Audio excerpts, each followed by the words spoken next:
Bismillahirrahmanirrahim.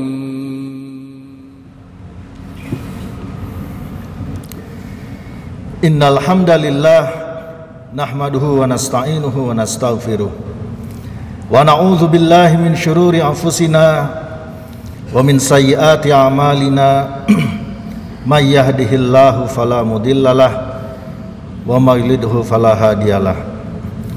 Asyhadu an la ilaha illallah wahdahu la syarikalah wa asyhadu anna Muhammadan abduhu wa rasuluhu la nabiyya ba'dah. Allahumma fasholli wa sallim ala sayyidina Muhammad wa ala alihi wa ashabil kiram wa sallama tasliman katsira, amma ba'd. Fa ya ibadallah usikum wa iyaya bitaqwallah wa ta'atihi faqad fazal muttaqun. Wa qala Allah ta'ala fi kitabihil karim wa huwa asdaqul qailin. A'udzu billahi minasy syaithanir rajim. Bismillahirrahmanirrahim. Wa man a'rada an dzikri fa inna lahu ma'isyatan dhanka wa nahsyuruhu yaumal qiyamati a'ma. Shadaqallahul azim. Hadirin sidang Jumat rahimakumullah. Ayat yang saya bacakan tadi adalah ayat yang terdapat di dalam Al-Quran surat Toha ayat 124, di mana dalam ayat ini Allah mengaitkan antara perilaku yang menyengaja atau kesengajaan dari mengingat Allah, dari zikrullah, dari melaksanakan perintah Allah dan menjauhi larangannya. Kesengajaan untuk lalai dan mengingkari apa yang telah Allah gariskan dalam kehidupan ini. Kesengajaan untuk tidak taat, tidak tunduk, tidak patuh kepada perintah Rasulullah SAW dalam kehidupan ini. Ujungnya akan melahirkan satu situasi, satu kondisi yang disebut dengan ma'isyatan donka, yaitu kehidupan yang semraut, kehidupan yang serba tidak terorganisir, kehidupan yang tidak berkah, kehidupan yang banyak persoalan-persoalan besar di dalamnya tanpa bisa kita atasi dengan baik, atau kalaupun kita berusaha mengatasi masalah itu justru malah menimbulkan masalah-masalah yang lain, seolah-olah masalah itu tidak pernah berhenti. Kehidupan kesemrautan pada semua sisi, pada semua lini kehidupan, baik dari sisi politik, ekonomi, hukum, sosial, budaya, dan sebagainya. Semuanya berbalut dalam satu terminologi yang disebut dengan ma'isyatan donka. Dan ini terjadi karena kita secara sadar dan sengaja melalaikan perintah Allah, tidak mau mengingat Allah, tidak mau mengaplikasikan zikrullah dalam kehidupan. Dan itulah yang kita lihat hari ini. Fenomena kesemrautan terjadi di mana-mana. Kesemrautan terjadi di semua lini kehidupan umat. Kesemrautan terjadi bukan hanya di Indonesia, tapi juga di berbagai belahan dunia di mana umat Islam ada. Kita berhadapan dengan kesemrautan yang sangat luar biasa dahsyat. Di bidang ekonomi misalnya, hari ini separuh dari angka kemiskinan ada di dunia Islam. Indonesia juga kita berhadapan dengan masalah ekonomi yang sangat luar biasa dahsyat. Masalah kemampuan mengelola fiskal misalnya. Hari ini tekanan fiskal sangat luar biasa hebat, sehingga memaksa Indonesia untuk kemudian juga kembali berutang. Kita juga berhadapan dengan resesi. 2 triwulan, 2 kuarter pertumbuhan kita berturut-turut negatif. Ya, kuarter kedua, triwulan kedua pertumbuhan kita minus 5,32%. Triwulan ketiga minus 3,49%. Ini adalah situasi yang semata-mata bukan hanya disebabkan oleh pandemi Covid. Pandemi Covid itu hanya memperburuk situasi resesi ekonomi. Sementara resesinya sendiri, perlambatan pertumbuhan ekonomi itu sudah diprediksikan. Kalau melihat data perekonomian umat dalam 3 tahun terakhir dari 2017 sampai 2019, tren pertumbuhan negara-negara Islam itu adalah menurun. Ya, adalah menurun. Dan semakin turun ketika terjadi COVID-19. Jadi COVID-19 itu memperparah saja penurunan ekonomi yang memang sudah terjadi dalam 3 tahun terakhir.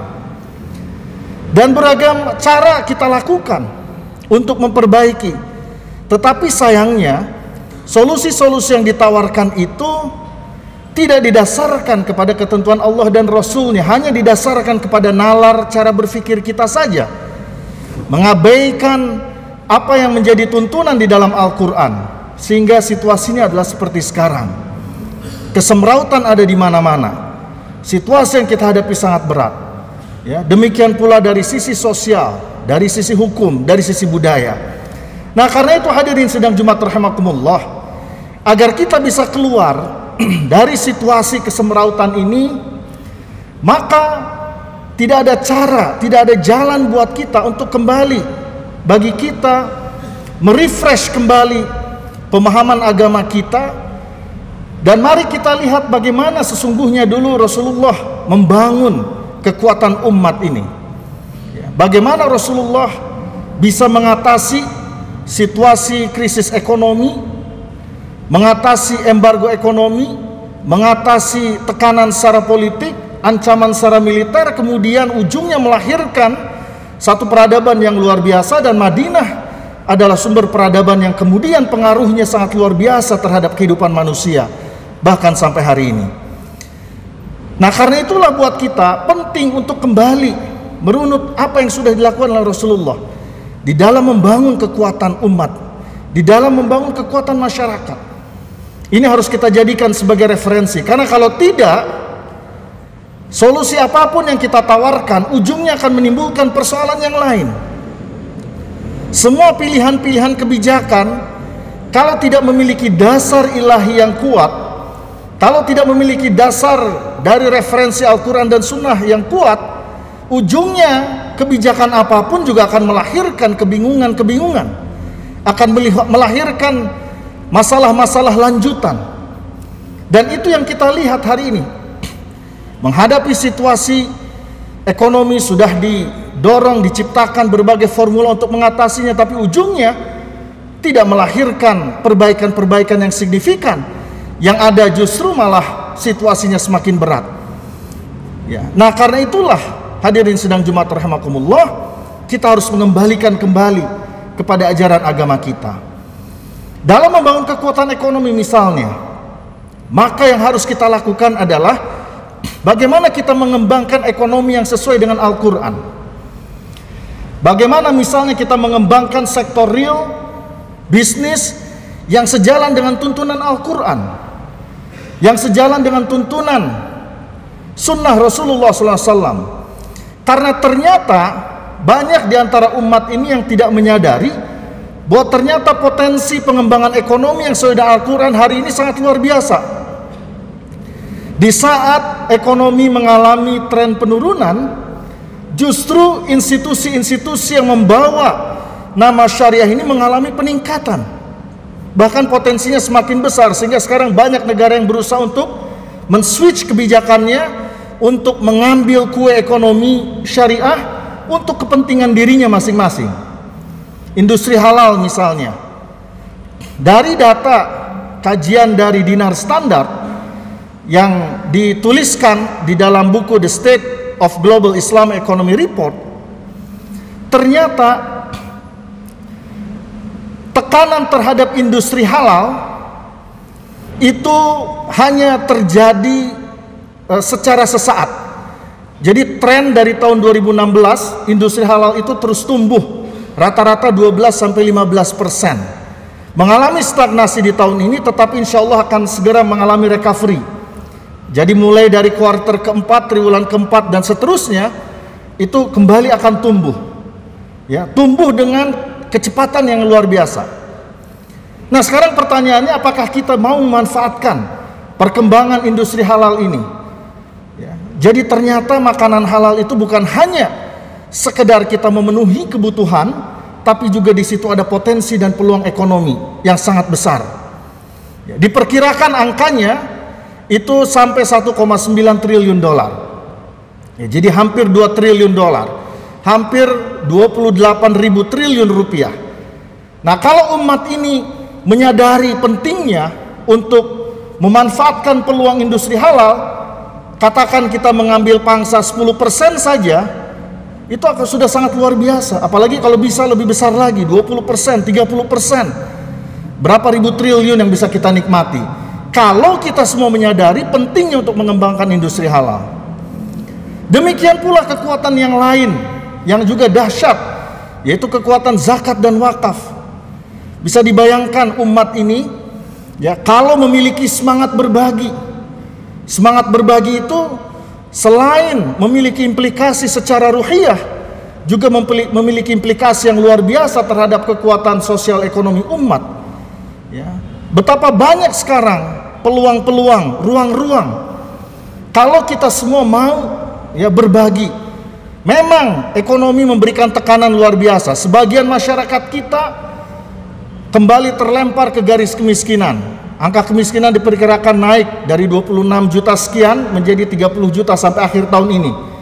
Tetapi masih banyak juga umat yang sebenarnya mereka masih bisa survive di tengah suasana krisis seperti saat ini. Nah, yang dibutuhkan adalah kesadaran untuk berbagi. Karena berbagi ini bisa mempercepat proses recovery. Dengan semangat berbagi ini kita bisa ikut menanggung beban, mengurangi beban terutama pada kelompok yang terdampak. Tapi di sisi lain kita punya potensi untuk kemudian mengembangkan dan membangun kekuatan umat melalui semangat berbagi ini. Ini yang saya kira perlu untuk kita sadari. Itulah rahasia kenapa pada saat Rasulullah menjelang hijrah, di saat tekanan sangat luar biasa, yang turun adalah ayat di dalam Al-Quran surat Ar-Rum ayat 39, di mana di situ Allah membandingkan antara riba dengan zakat. Wa ma ataitum min riba liyarbu fi amwalin nasi fala yarbu indallah wa ma ataitum min zakatin turiduna wajhallah faulaika humul mudhifun. Jadi ini satu fenomena yang menarik. Semangat berbagi itu satu fenomena yang sangat menarik. Dan di beberapa negara justru menunjukkan semangat berbagi ini semakin meningkat. Termasuk di Indonesia. Nah, cuman masalahnya ini belum optimal. Masih banyak umat ini yang masih belum menyadari pentingnya semangat berbagi. Yang ini kalau bisa kita himpun kekuatan ini, bisa kita kelola dengan baik, bisa kita organisir dengan baik, maka ini akan menjadi satu kekuatan yang sangat dahsyat. Kita punya banyak modal sebenarnya untuk ikut memperbaiki situasi dan kondisi dengan mendorong dan mengembangkan semangat berbagi. Nah, karena itu hadirin sidang Jumat rahimakumullah, kita juga meminta kepada negara ini, kepada pemerintah, untuk jangan membangun narasi-narasi yang melemahkan umat, yang menjauhkan umat dari ajaran agamanya. Karena narasi-narasi itu sangat kontraproduktif dengan upaya kita memanfaatkan potensi-potensi umat, termasuk potensi-potensi ekonomi berdasarkan ajaran Islam. Ini harus kita sadari. Karena sekarang saatnya Indonesia harusnya menjadi leader, menjadi pemimpin dalam gerakan ekonomi syariah dunia, memanfaatkan semua peluang-peluang yang bisa kita kembangkan, memanfaatkan semua potensi-potensi yang ada untuk kemajuan negeri kita tercinta. Dan itu hanya bisa dilakukan ketika umat ini kompak, umat dan pemerintahnya kompak, sama-sama memiliki komitmen yang kuat untuk memanfaatkan ekonomi syariah sebagai pilar di dalam membangun perekonomian umat. Ini salah satu contoh saja di bidang ekonomi. Demikian pula dengan bidang-bidang yang lainnya. Intinya hadirin sidang Jumat rahimakumullah, mari kita bersama-sama melaksanakan semampu kita ajaran agama ini dalam semua lini kehidupan kita. Mudah-mudahan kalau kita memiliki komitmen yang kuat, maka insya Allah Allah subhanahu wa ta'ala akan memberikan rahmat dan pertolongannya kepada kita, akan menurunkan keberkahan kepada kita. Mudah-mudahan Allah subhanahu wa ta'ala senantiasa menjaga dan melindungi kita semua. Ja'alanallahu wa iyyakum minal faizin al aminin wa qur rabbighfir warham wa anta khairur rahimin.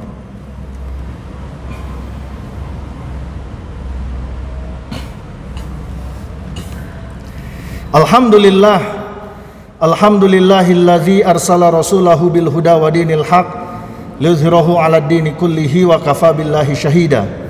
Asyhadu an la ilaha illallah wahdahu la syarikalah wa asyhadu anna Muhammadan abduhu wa rasuluhu la nabiyya ba'dah. Allahumma fasholli wa sallim ala sayidina Muhammad wa ala alihi wa ashabil kiram wa sallama tasliman katsira amma ba'd. Ya ayyuhalladzina amanu taqullaha haqqa tuqatih wa la tamutunna illa wa antum muslimun. Innallaha malaikatahu yusholluna 'alan nabi. Ya ayyuhalladzina amanu shollu 'alaihi wa sallimu taslima. Allahumma sholli ala sayidina Muhammad wa ala ali Muhammad kama shallaita ala Ibrahim wa ala ali Ibrahim wa barik ala Muhammad wa ala ali Muhammad kama barakta ala Ibrahim wa ala ali Ibrahim fil alamina innaka Hamidum Majid. Allahumma ighfir lil muslimina wal muslimat wal mu'minina wal mu'minat al ahya'i minhum wal amwat innaka sami'un qaribun mujibu da'wat wa ya qadiyal hajat. Rabbana zalamna anfusana wa illam taghfir lana wa tarhamna lanakunanna minal khasirin.